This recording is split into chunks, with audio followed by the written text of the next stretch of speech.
আসসালামু আলাইকুম গাইস, সবাই কেমন আছেন? বাহিরে তো অনেক বেশি বৃষ্টি হচ্ছে, আর বৃষ্টিতে খিচুড়ি খাবো না তা তো হতেই পারে না।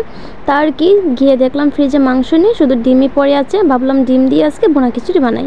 তারপর আর কি যেমন ভাবনা তেমন কাজ, চুলায় বসিয়ে দিলাম পাতিল খিচুড়ি রান্না করার জন্য। দিয়ে দিলাম পরিমাণ মতো তেল।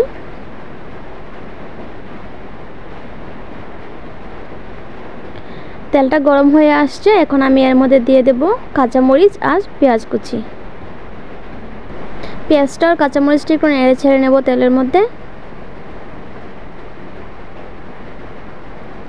তারপর এখানে দিয়ে দিচ্ছি এলাচি, দারচিনি আর তেজপাতা।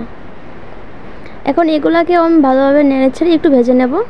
তারপর দিয়ে দেব রসুন বাটা, আদা বাটা আর জিরার গুঁড়া, 1 চামচ মরিচ গুঁড়া, 1 চামচ হলুদ গুঁড়া, অল্প একটু পানি দিয়ে দেব মশলাটাকে কষানো। এখন সবগুলা মশলা একসাথে নেড়েচেড়ে মিক্স করে মশলাটাকে আমি 5 মিনিটের মতো জাল করে কষিয়ে নেব। আগে থেকে সিদ্ধ করে রাখা ডিম এখন আমি মশলার মধ্যে দিয়ে দেব, আর এইভাবে ডিমগুলোকে মশলার সাথে নেড়েচেড়ে ডিমগুলোকে কষিয়ে নেব। আরও 5 মিনিটের মতো আমি জাল করে ডিমটাকে এই মশলার সাথে দিয়ে কষিয়ে নিয়েছি। এখন ডিমটাকে এক এক করে একটা বাটির মধ্যে আলাদা করে তুলে রেখে দেব। একই মশলার মধ্যে এখন আমি চাল আর ডাল দিয়ে দেব। চালটা ডালটা আমি আগে থেকেই ধুয়ে রেখেছিলাম। চাল আর ডালটা দেওয়া হয়ে গেছে, এখন আমি ভালোভাবে নেড়েচেড়ে মশলার সাথে মিক্স করে নেব।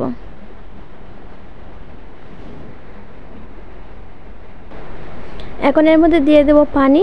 একই কাপে আমি 3 কাপ পরিমাণ পানি দিয়েছি।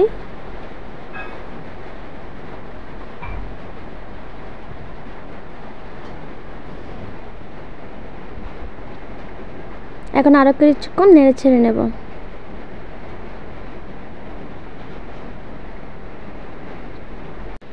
ঢেকে দিয়ে এখন আমি 10 মিনিটের মতো জাল করে নেব।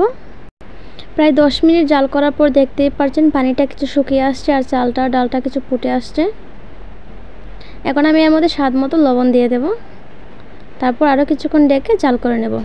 খিচুড়িটা যখন একদম পুরোপুরিভাবে হয়ে আসছে, এখন আমি এক এক করে ডিমগুলো দিয়ে দেব, যেহেতু ডিম দিয়ে আমি ভুনা খিচুড়ি রান্না করেছি। ডিমটা আগে দেইনি, কারণ আগে দিলে ভেঙে যাওয়ার সম্ভাবনা থাকতো। সবগুলা ডিম দেওয়া হয়ে গেছে। এখন একটু নেড়ে ডিমগুলোকে একটু নিচে দিয়ে আমি কিছুক্ষণের জন্য ঢেকে দিয়ে রেখে দেব।